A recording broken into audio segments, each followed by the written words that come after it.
एक बार की बात है जब महाकुंभ मेला आयोजित हो रहा था और लाखों लोग हर साल की तरह स्नान करने के लिए गंगा, यमुना और सरस्वती के संगम में पहुंचे थे। उनमें से एक युवक राजेश अपने दोस्तों के साथ मेला देखने गया।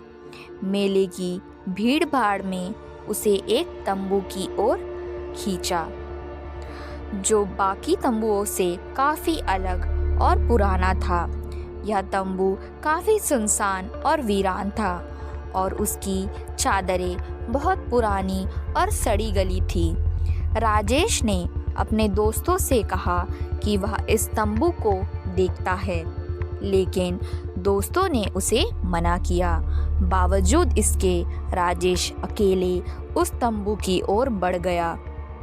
तंबू के अंदर घुसते ही उसे महसूस हुआ कि जैसे हवा अचानक बहुत ठंडी हो गई हो और अंदर की रोशनी भी अजीब तरीके से चपक रही हो।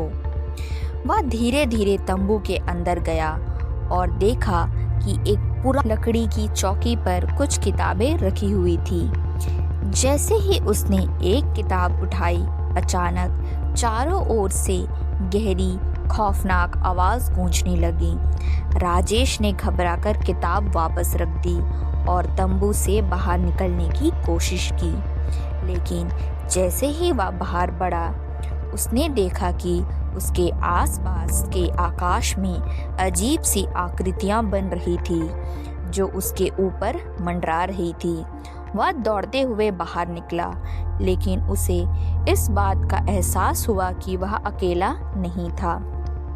उस रात राजेश की आंखों में वही अजीब आकृतियां और उनकी आवाज़ें ताउम्र के लिए घर कर गई। कहते हैं कि उस तंबू में एक भूतिया साधु की आत्मा बसी हुई है, जो हर साल कुंभ मेले में पापियों की आत्माओं को अपने कब्जे में ले लेता है। महाकुंभ मेला हर बार लाखों लोगों को आकर्षित करता है और कुछ लोग मेले की भीड़ में खो जाते हैं। कई लोग कभी वापस नहीं लौटते और उनका पता कभी नहीं चलता। एक बार 1990 के महाकुंभ मेले में एक महिला अपने बच्चे के साथ आई थी। वह भरी भीड़ में खो गए। कई दिनों तक उनकी कोई खबर नहीं आई। पुलिस और स्थानीय लोग खोजबीन करते रहे, लेकिन उसे ढूंढने में नाकामयाब रहे। इसके बाद मेले के समाप्त होने के बाद कुछ लोग बताते हैं कि उन्होंने उसी महिला की आत्मा को देखा। वह अपने बच्चे को गोद में लेकर अकेले और दुखी स्थिति में घूम रही थी। उसके चेहरे पर एक गहरा दुख और अनकहा दर्द था। लोगों ने जब उसे आवाज़ दी तो वह भागने लगी और गायब हो गई। कहा जाता है कि उसकी आत्मा अब भी उस स्थान पर भटकती रहती है जहां वह अपने बेटे के साथ खो गई थी। गंगा नदी की लहरों में एक विचित्र शक्ति होती है और कुंभ मेले के समय तो यह शक्ति और भी ज़्यादा महसूस होती है। कई बार लोग गंगा स्नान करते समय अचानक लहरों में फंस जाते हैं और डूब जाते हैं, लेकिन इन घटनाओं के बारे में जो सबसे ज़्यादा डरावनी बात सामने आती है वह यह है कि डूबने वाले लोग कुछ समय बाद वापस पानी से बाहर आते हैं, लेकिन उनका चेहरा और उनकी आंखें बदल चुकी होती है। एक घटना में एक युवा लड़का गंगा में स्नान करने गया था और अचानक लहरों में फंस गया। बाद में उसका शव बाहर आया, लेकिन जब उसकी माँ ने उसे पहचानने की कोशिश की तो वह पहचान नहीं पाई। उसके चेहरे पर एक घृणा और आतंक की झलक थी, जैसे उसने अपनी जान गंवाने के बाद कुछ खौफनाक देखा हो। उस दिन से उस परिवार के लोग कहते हैं कि वे गंगा के पानी में उस लड़के की आत्मा को देखते हैं जो अब अपनी मौत का कारण जानने की कोशिश कर रहा था।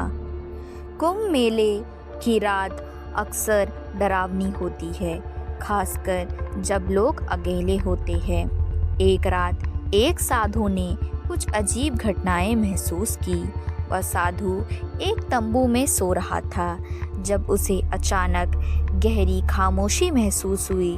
उसने महसूस किया कि किसी ने उसे जकड़ लिया है, और जब उसने अपनी आंखें खोली तो देखा कि चारों ओर से अजीब विकृति चेहरों वाली आकृतियां उसे घेर। वे साधु के पास आए और धीरे धीरे बोले, तुम हमारी जगह पर आ गए हो, अब तुम्हें हमारी तरह बनना होगा।